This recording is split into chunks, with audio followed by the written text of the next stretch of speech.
There's a saying out there that you cannot predict which sets will perform well in the future, so you should just buy booster boxes from every single set. This is a very common saying and strategy a lot of these Pokemon investors like to preach, and a lot of people follow the strategy because, in a way, it does reduce your risk of missing out on a set. So in this way, buying booster boxes from every single set, you're diversifying, you're putting your money everywhere a little bit so that, some sets will do very good, some sets will just do okay, and averaging it out, you will do well, right? Do I do this strategy?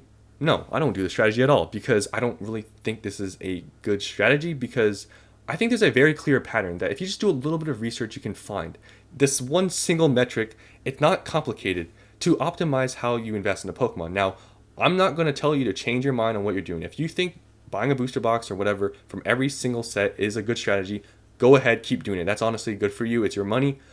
But I'm trying to optimize what I'm doing. I don't invest in a Pokemon being like, oh, I'm just going to get an average return. But this is physical stuff. I think that's something you guys have to realize. I'm not going to buy a booster box that I know isn't very good. For example, what example can I give from maybe Scarlet and Violet? Maybe like base set, for example, okay? Even if I can get those boxes at $80, which I've told you guys I didn't pick them up at $80. Let's say 3 years down the road, they go up to maybe 140, right? That's not unrealistic. I bet you in that amount of time, the sets that I could have bought for $100 that were better, that I have this metric I'm about to tell you, will outperform that base set. And I think this has been proven basically with the past few eras. And I don't see why people see that this is possible. It's possible to see which sets will outperform other sets. It's very easy. The metric is that sets with established Pokemon that have good artwork will do very well in the long run and most likely, from what I have seen, outperform any other set in the era that does not have this metric of popular Pokemon, established Pokemon, Pokemon people like with good artwork. I can't think of a single set out there that is expensive that has bad artwork. Like, obviously, Rebel Class, Sword and Shield base, those are like outliers because they didn't get printed a lot, right? But other than that, in the long run, you can go back like Sun and Moon. Why is Team Up $2,200 or whatever how much it is versus Guardians Rising? Why is that the way it is? It's because the artwork. It's the Pokemon. It's such an easy, simple metric to follow, and you can see that with basically every single set that I'm going to show you here in the past few eras. Now, the first era I'm going to talk about is Scarlet and Violet, and this will perfectly prove my point and show you guys clear evidence that this is a very easy strategy to follow. And the reason why a lot of people think that you cannot predict which sets will perform well in the future is because they look too much on social media and see the box prices, and then that's how they determine which sets are good or not. You have to objectively look at the set and be like, okay, this set, does it have these established popular Pokemon with good artwork? If it does, that's probably a good set. If it doesn't, it's probably not a good set. And you'll see that with this evidence I'm going to show you here. So what are the two sets that come to mind in Scarlet and Violet, the main sets, that are outperforming every single other set in Scarlet and Violet? Paldea Evolved, Twilight Masquerade, right? Those are the sets you thought of.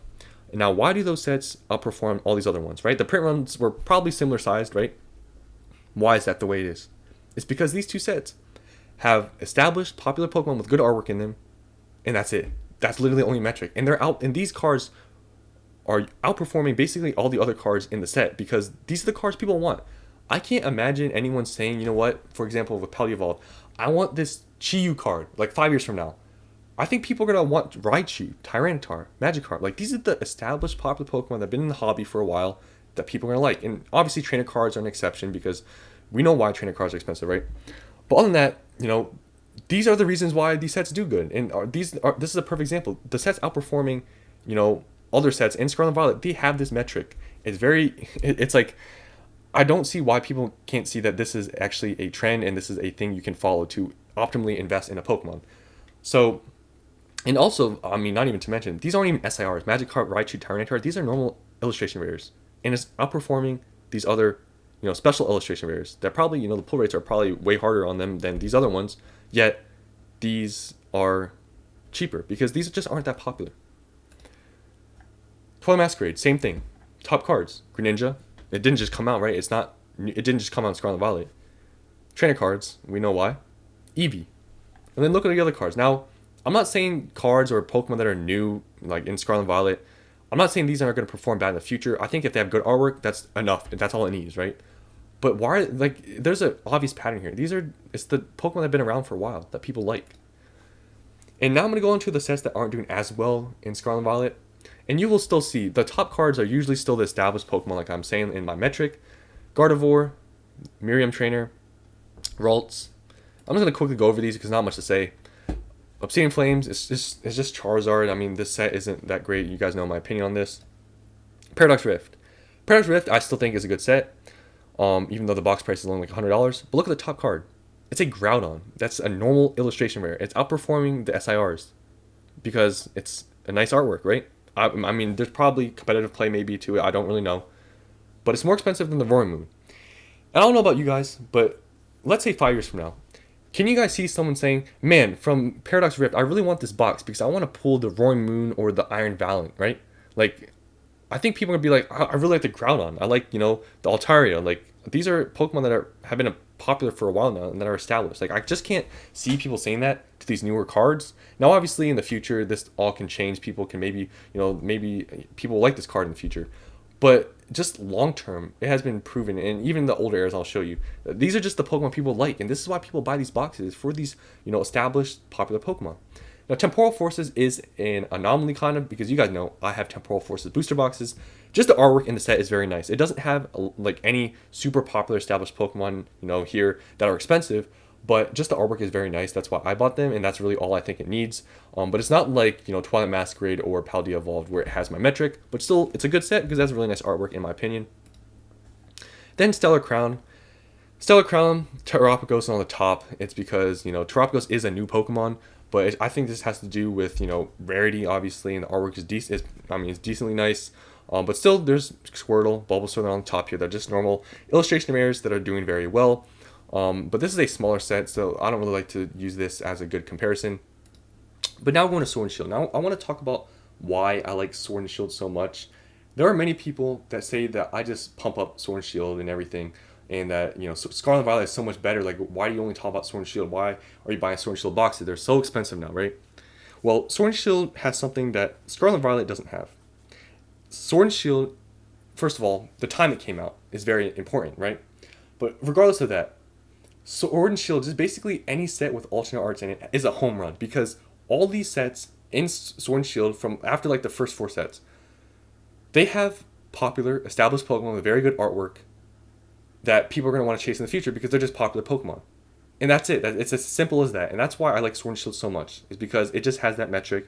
The artwork is very nice. It came out in a very good time in Pokemon.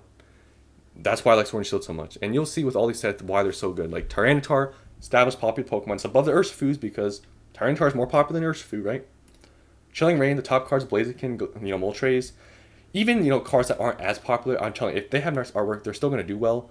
Snorlax is here. And still, popular Pokemon are up here, but obviously it's a Galarian variant. But still, nice artwork. Evolving Skies, established Pokemon, everyone knows. This set was bound to do good. We didn't know it was going to go to $700 a box, but still, it has established Pokemon in it. Nice artwork. Fusion Strike, same thing. Gengar, Espeon, Mew. Can you guys not see a pattern? Like, it's so obvious.